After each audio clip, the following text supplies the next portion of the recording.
Hey guys, TommyBryson here, and there's nothing that is common sense about the Federal Reserve, about inflation, about monetary policy, the money supply, the printing of money, controlling unemployment. But by the end of this video, I guarantee you one thing, you'll understand all of these things as if it was really common sense. And by the way, I learned common sense wasn't common when I was in school. And the teacher would always say, Tommy, that's common sense. And I would say, I don't know it. No one ever taught to me, okay? And by the way, it comes to the point where even a baby, you gotta slap it on his butt when it's basically born because it doesn't know that it has to breathe, so it has to cry in order to breathe. So nothing on this planet is common sense. I just wanted to share that with you guys for no apparent reasons. But in this video, we're gonna go over all of those topics, not the baby part, but like the Federal Reserve, the printing of money, the interest rates, controlling unemployment, inflation, how it affects the stock market. And I'm gonna break it down in a way which is very simple to basically understand. So watch this entire video to the very end, because all of this stuff, it affects you, it affects your money, it affects your wallet, it affects your family. So the more you know about this stuff, the better things are gonna be. So this way you're not running manic saying the market is down, I gotta sell everything, I'm gonna lose my job, because it's not really that simple. And what's going on right now is actually a good thing, not really a bad thing, okay? That's one thing I really want to clarify by the end of this video, okay? Now, as always, guys, I do need your help. Smash the like button. On top of that, if you're new here, subscribe to the channel, hit the bell to get notified. I post videos every week on money, investing money, and making money. So you can't leave this channel without making some sort of money or learning something. That's always been my goal and will forever be my goal. And obviously, liking the videos helps these videos get more and more views, and that helps a lot with the algorithm, which also is pretty awesome, okay? Now, the very first thing I want you guys to understand is this. The economy is not like we got here and it was already here. This economy was built by us. So it was built by man and women. I'm inclusive, okay? But the point is, it was built by human beings. So the point is, whenever you create a system, you're always going to make it in a way. So if things go wrong, there are things you can do to basically help the system so it doesn't crash. Because obviously, nobody out there wants the economy to crash at all. No one at all. It's kind of like when you think when they built the first car, it had a seatbelt, an airbag, a beeping system, and basically a braking system like emergency. The answer is no. They added all of these things via trial and error. The same thing happened with our economy and the whole system. And the things they do is to basically prevent complete havoc from striking, okay? And that's not what we want. We don't want a depression. We don't want a recession, and you don't want those things because you don't want to lose your job and be in the milk lines or in the food lines trying to get some dinner because you don't got a job. That happened, 1929. Not a pretty picture. You guys know that, right? You guys went to school, so you saw like those pictures with all those people, and you saw like, oh my gosh, people were really living in tents back then. The answer is yes, things really got that bad, and that's not what we want. Now, before I tell you what the Federal Reserve basically does and all those details, I want to share with you guys this very simple story. It's a story that you probably won't understand now, but by the end of the video, you'll fully comprehend. And that's the cool thing about stories, in my opinion, okay? But this story is about the very greedy farmer. Now, this farmer is very greedy. All he cares about is making money. All he cares about is the green, okay? The Benjamins. Now, he wants to expand, he wants to make a lot of money, and all he sells are basically eggs. So whenever the government makes it very cheap for him to borrow money, he goes ahead and says, well, I'm gonna borrow all this money right now so I can go ahead and build a new factory for my eggs. I can hire more employees, I can sell a lot more eggs. And he always notices that when this happens, well, the people, all of a sudden, they've been borrowing a lot more money. They've been getting a lot more jobs. So now there's a lot more money on the streets, which helps them out, but it's a lot more demand and a limited supply. So automatically, he has to increase his prices. And this happens over and over and over and over again to the point where prices keep going up and up and up and up. And guess what? Wages don't do that. Okay, so that's very dangerous because basically, if prices go up, people get paid the same amount of money, that's not really a good thing because you can't afford things anymore. So whenever things start to look that way, he notices that basically the government makes it a lot more expensive for him to borrow money. And when that happens, he says, wait, halt here. I can't build all these factories. I can't hire all these employees. I gotta slow down, and people aren't buying as much. So his business tends to slow down just a little bit. There's still sales going on. People are still spending money. He's still paying his employees, but things just slow down a little bit, okay? That's the idea. That's what the government wants to do. Now, if they make things, for example, very dangerous, and now he has to start firing people, he has to, for example, do a lot of bad stuff to kind of like survive. In a way, that gets dangerous. We get into depression field. So what the Fed, the government really wants, and by the way, they're separate. What they really want is to keep the economy in a way where you have this farmer, which is very greedy, a capitalist, obviously, and he wants to make the most money. But by seeking his own virtue of making money, he has to build things which create jobs. He has to hire people which create jobs and help other people. This is the entire system, okay? So let's go into real detail here. The Federal Reserve, what do? Well, first, they control the money supply. So that means basically they use quantitative easing. That's when they basically buy assets to increase the money supply out there. And on top of that, they decide exactly how much money is going to be printed by the Treasury. So all this stuff is very important because it all depends on the amount of money in the economy, right? How much money is out there?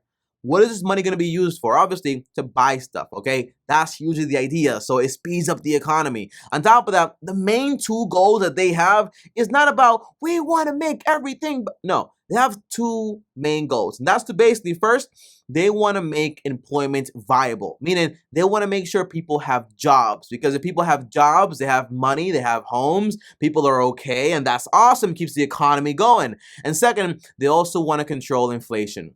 Because if you don't have control over inflation and now prices start to go crazy up, well, guess what? My $10,000, which could buy me 10,000 eggs, well, it can only buy me now 2 eggs. And that's happened, for example, in places where you have, what is that called? Hyperinflation. And that's very dangerous. Now, what motivates me to save money? The answer is nothing. Are wages going to go up that high? The answer is also no. So it gets very dangerous. We don't want crazy inflation, and we also don't want deflation because that's a sign of a slowing down economy, and that is also very terrible because unemployment starts to go up like crazy at the same time. So again, what the Fed really wants is what I call the G spot. I think that sounds very wrong. Okay, so I'll correct myself. It stands for the good spot. And they want a good spot where basically things are good, things are fine. And one big thing that they basically do to make this whole thing happen is they control the interest rates. Now, this is where things get very simple, not complicated. You see, you thought it was going to be complicated. It's not complicated. It gets even more simple, okay? So think about it again. The Fed uses these interest rates to do one thing, to try to control exactly what happens in the economy. So if it becomes a lot more expensive for banks to borrow money, right? What happens is they're going to lend money out at a more expensive rate, which means businesses are going to borrow less money, hire less people, build less things. And on top of that, you yourself, you're going to basically borrow less money because it also becomes a lot more expensive. That's the whole idea. So in a way, they kind of start to slow down the economy by raising the interest rates. And by slowing down the economy, guess what happens to inflation? Inflation also goes down because less people are buying a lot of things. So demand and supply start to slowly meet its whole thing. Now, if they lower interest rates like crazy, what do you think happens? Well, think about it. Let's use common sense here. 2020, we had a massive pandemic. The economy closed down. And in order to prevent things from going into massive havoc and also having into depression or whatever, they went ahead and they lowered the interest rates. What happened here, okay? Remember, when they lowered the interest rates, it became a lot more cheap for the farmer to go ahead and borrow a lot of money, build more factories, hire more employees, sell a lot more eggs, have increasing production. All this stuff happened. So when it became a lot more cheaper to borrow money, banks lower their rates too. The markets lower their rates too. So in return, people started having more money in their pocket. And by the way, they also did quantitative easing and they printed a lot of money. So there was a lot more money in the economy. It was a lot of things they did to prevent some massive thing from happening. So by doing this, there's a lot more money in the economy. Now you have, for example, a lot more demand for goods, and goods are always going to be limited and finite unless they're digital or whatever, but they're always going to be limited and finite. So when you increase the amount of demand all the way up here and only a limited amount of goods, prices are going to go up like crazy. That's why, for example, you had the whole housing market and people had to literally offer more than the house was worth because so many people wanted the same amounts of goods or whatever. That's the whole idea. Now, this causes rapid and rampant inflation. And when inflation gets out of hand, picture this. What motivates you to save money? The answer is nothing, because if inflation is so high, whatever you save is going to be worthless in the next few months. And on top of that, if your salary can't keep up with the price of goods, you have a massive problem. Imagine, for example, when I first got here to Puerto Rico, I filled up my car, no joke, the full tank. I have a Toyota Prius 2014. I filled it up with $27. That was crazy for me. I was like, oh, that's a lot of money, right?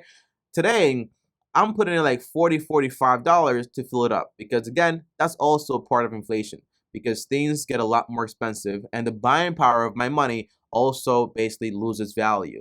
Same thing with my mom. She went to the store the other day. She's like, Tommy, I used to buy these luggage bags for $25 and now they're $50. Like, no joke, like doubled in price. And inflation since back in January, I think it's been like 10%. That's crazy. You don't want that. Like, you want inflation to be like around like maybe 2 to 3%. You know, things get expensive more over time, but that's normal. Prices go up, okay? But 10%, 15%, 20%, that gets very dangerous very quickly, very fast. So you're probably thinking, well, Tommy, what does this have to do with what's going on right now, right? It's very simple. Right now, inflation is kind of crazy. It's a little crazy. It's a little scary. So the Fed, they meet up at least 8 times a year. I'm not a genius. I just looked it up on Google, so don't think I'm super genius. Whenever you think someone's smart, just Google things, okay? Google is out there. We don't have to remember anything. It's good to practice and to learn all this stuff, but everything's on Google. No one's a genius anymore. Everyone's just like a searcher. So they meet at least 8 times a year. And their whole goal, remember, is to basically control employment, make sure everybody has healthy employment, unemployment doesn't go crazy high, and they also want to make sure that inflation doesn't run rapid, because that's not that great either. They want to create or have a good economy, right? So overall, when they do meet, they decide exactly, well, what are we going to do about this whole thing, okay? Inflation's running a little rampant, so what do we do here? Obviously, you can use common sense here. If inflation is running rampant, and the rate is super lowered, it's gonna continue to run rampant. So automatically, people out there start to make adjustments. They say, well, if they're gonna meet pretty soon, most likely they're gonna hike up the rates, meaning they're gonna raise the rates. It becomes a lot more expensive to borrow money. The economy starts to slow down. So obviously, things are gonna slow down, right? So when things are gonna slow down, guess what happens? You have businesses, they slow down, earnings slow down, hiring slows down, manufacturing slows down, production slows down. All these things slow down, and people that are making a lot of money, for example, in the stock market, they start to sell things off because, hey, it's gonna slow down. Let's sell off right now. Let's make some money, right, real quick, and make those gains on real gains, right? Make those gains on paper into real dollar gains right now. We still can. That's the idea. And that creates a sort of sell-off. The market starts to go down and down and down. But in reality, it's a good thing, because things become a lot more cheaper. And you have the opportunity to buy stocks and investments at a cheaper price. And on top of that, not just that, but you also are preventing inflation. It's kind of like, again, I go back to the beginning of the video when I told you, when you had the first car, there was no seatbelt. There was no beeping. There was no airbag. There was no emergency brake. And although we have all these things in place right now, it's not like they're not going to hurt you. It's more like they're going to try to prevent some massive disaster from happening to you, which is, you know what I mean, right? So same thing with the Fed. It's not like by them hiking up rates, you're not going to get hurt, because obviously it becomes a lot more expensive to borrow money. So whatever plans you had, you got to kind of slow down here. It becomes a lot more reliant to kind of like find a job out of nowhere because people stop hiring so fast, okay? That's a big thing too. But the same thing with a seatbelt. Whenever you get into a car crash, you see a big mark in people's faces. Same thing with their noses. They might break from the airbag. When you pull this thing, you might get dizzy, right? But all of these systems are in place to prevent a massive disaster from happening. So my whole thing is to conclude on this video. It's like the greedy farmer, right? He's doing all these things for his benefits, but in reality, it's a whole wise system. So when the Fed is thinking about things, they have to think about, hey, what's good for the overall economy? Because that's what's very important here. So remember, and by the way, remember, the Fed is separate from the government. And why is that? Because imagine you have a 5-year-old and you give him the key to the ice cream shop and you tell him, hey, don't eat your ice cream. Don't eat any ice cream. The answer is that's stupid. You know that kid's gonna go rampant in the ice cream shop. They're gonna eat everything, okay? Same thing here. You wanna have separation. You wanna have checks and balances. So overall, if anybody ever asks you, what do you think about the Fed? What do you think they are? What do you think they do? You say they're the people that try to control, for example, the employment and stop inflation from running rampant.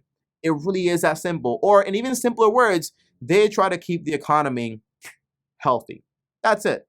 How they do it? Quantitative easing, lowering or higher in interest rates, and that's basically it. And controlling the money supply.